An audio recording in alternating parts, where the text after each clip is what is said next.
One mistaken blow has changed the course of the entire play. Polonius is dead. Hamlet's secret is getting impossible to conceal. And Claudius has realized that the greatest danger to him in Denmark is no more hidden. It is walking through the palace. From this point, the tragedy gains unstoppable momentum as we enter the fourth act. We have seen Gertrude the mother. How will she be when she is the queen? Let's find out in Act 4, Scene 1.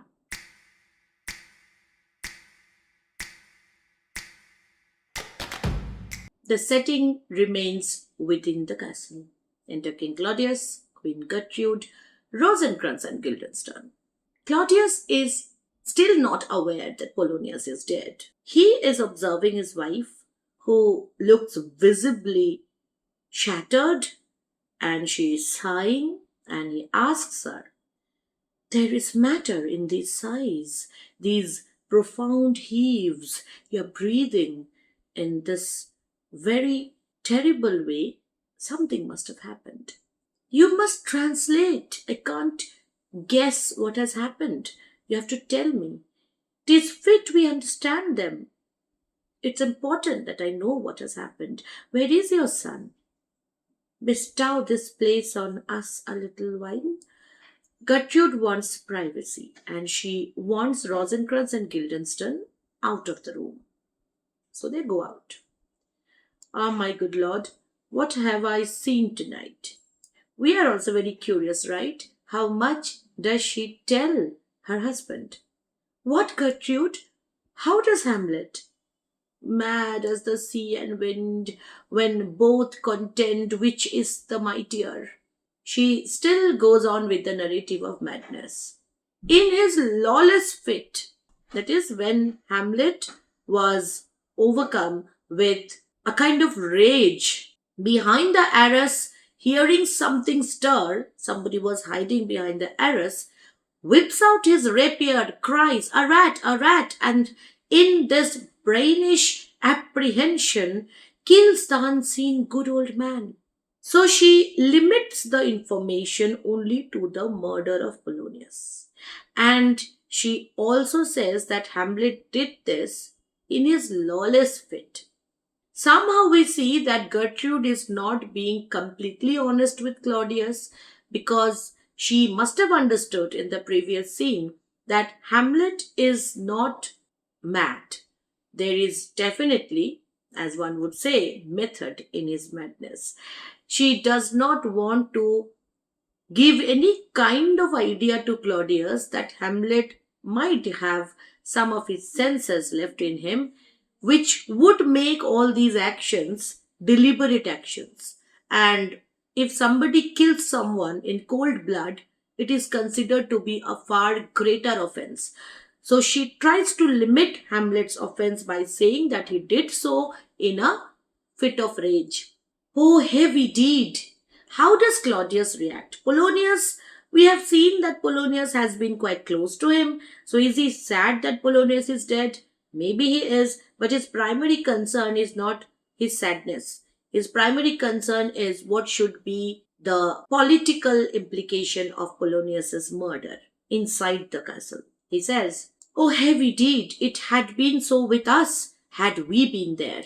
First reaction is, it could be me, and he is using the pronoun us and we because he is the king, and the king always refers to himself in these terms. So he says that if I had been there instead of Polonius, I would have been murdered today. And then he says, his liberty, Hamlet's liberty. Hamlet is moving around free. Nobody has restricted his movements. His liberty is full of threats to all. To you yourself, to us, to everyone. Claudius also wants to play along on this narrative of madness around Hamlet, because this will be convenient for him to dispose of Hamlet, to drag him out of Denmark. This is going to be a good excuse for him. So he grabs that idea that Hamlet is mad. And then he says, "How shall this bloody deed be answered? We have to give some kind of explanation to people." who would want to know how come somebody like Polonius is killed in my own palace. It will be laid to us, whose providence. Now he's trying to say that I am responsible for Polonius's murder because I have allowed Hamlet to roam about freely. My providence means judgment, whose providence should have kept short, restrained, and out of haunt this mad young man. My judgment should have restricted Hamlet's movement, but I did not, so I am responsible for what he did. But so much was our love. We would not understand what was most fit, but like the owner of a foul disease, he says that he is like owning a disease to keep it from divulging.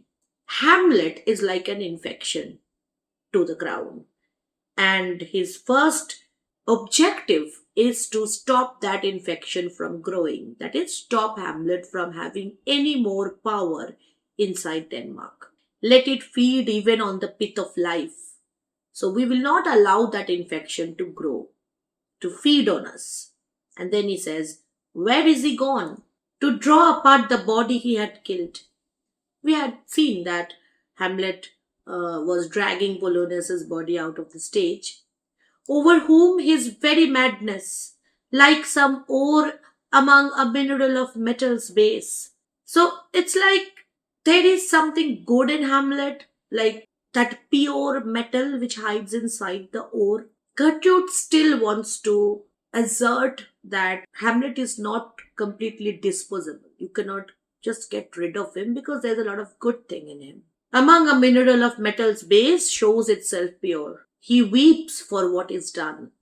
Now the thing is that we didn't see Hamlet technically weeping over Polonius, but yes, he regretted the fact that it was Polonius behind the errors and not Claudius.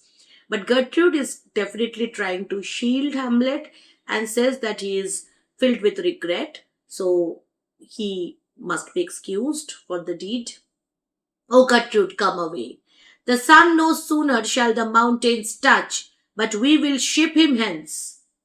And this vile deed we must, with all our majesty and skill, both countenance and excuse. So we will have to ship him away from Denmark as soon as possible.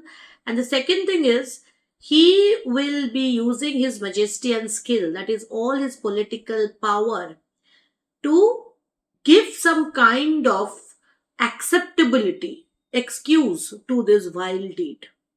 So he will try to make this as something people will understand that, okay, this happened because of a reason. And he will do that through his political diplomacy, power, and etc. And then Rosencrantz and Guildenstern re-enter because he calls for them. Oh, Guildenstern, and they re-enter.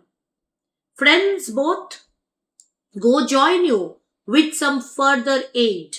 Take some more help, and then you go. Hamlet in madness hath Polonius slain, and from his mother's closet hath he dragged him.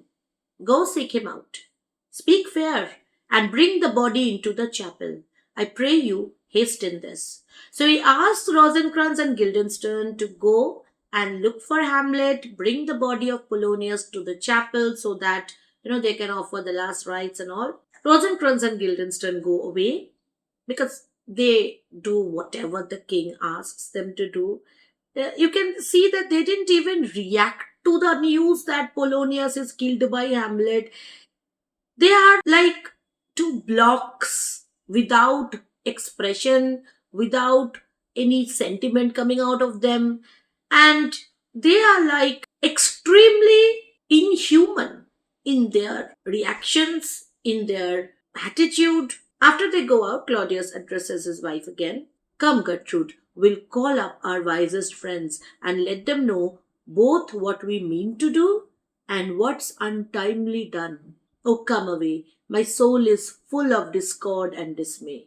Of course it is. He has a lot more than just Polonius's murder to think about. So this scene, very short, gives us this idea that the court is always trying to established the fact that whoever is in power represents sanity, virtue, and whoever is resisting power represents madness. At least it was so during the time when Hamlet lived, or during the time when Shakespeare did.